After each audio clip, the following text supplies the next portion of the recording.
Hi friends, இன்றைக்கி என்ன வீடியோன்னு பார்த்தீங்கன்னா, நான் செஞ்ச தப்பு யாரும் செய்யக்கூடாதுன்னு தான். என்னென்னா என் சேனலில் ஒரு சின்ன மிஸ்டேக் ஆகிடுச்சு. அதை தான் உங்கள் கூட ஷேர் பண்ணிக்கலாம் அப்படின்னு சொல்லிட்டு. என்னென்னா நான் இப்போ தான் சேனல் ஸ்டார்ட் பண்ணி கொஞ்ச நாள் போயிட்டு இருந்துச்சு. நம்மளுக்கு 1000 சப்ஸ்கிரைபரும் வந்துட்டாங்க, 4000 ஹவர்ஸும் வந்துருச்சு.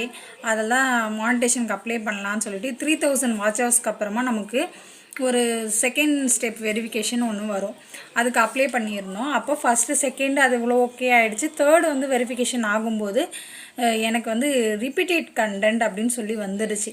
அப்படியே என்னன்ட்டு எனக்கு சரியாக தெரியலை. நான் இப்போ பிகினர் அப்படின்றதால சரி, அப்புறம் தெரிஞ்சவங்களுக்கு ஒருத்தவங்களுக்கு கால் பண்ணி இந்த மாதிரி கேட்டிருந்தோம். அவங்க சொல்லியிருந்தாங்க, நீங்கள் ஃபோட்டோ லைவ் போட்டிருக்கீங்க, அது போட்டால் அப்படி தான் வரும் அப்படின்ற மாதிரி சொன்னாங்க. ஆமாம், நான் ஃபோட்டோ லைவ் போட்டேன். அது போட்டிருக்கக்கூடாது, போட்டதால் எனக்கு வாட்ச் ஹவர்ஸே வந்தது.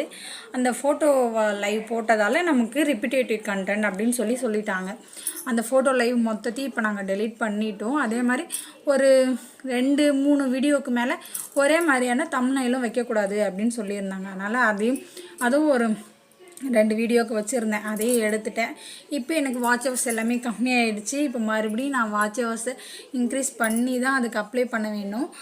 நான் நிறைய பேர் வந்து ஃபோட்டோ லைவ் போட்டதை பார்த்து தான் நானும் போட்டேன். ஆனால் அந்த ஃபோட்டோ லைவை மட்டும் யாரும் போடாதீங்க. போட்டிங்கன்னா என்ன மாதிரி தான் ஆகும். இதை யாரும் சொல்லியிருக்காங்களான்னு தெரியல.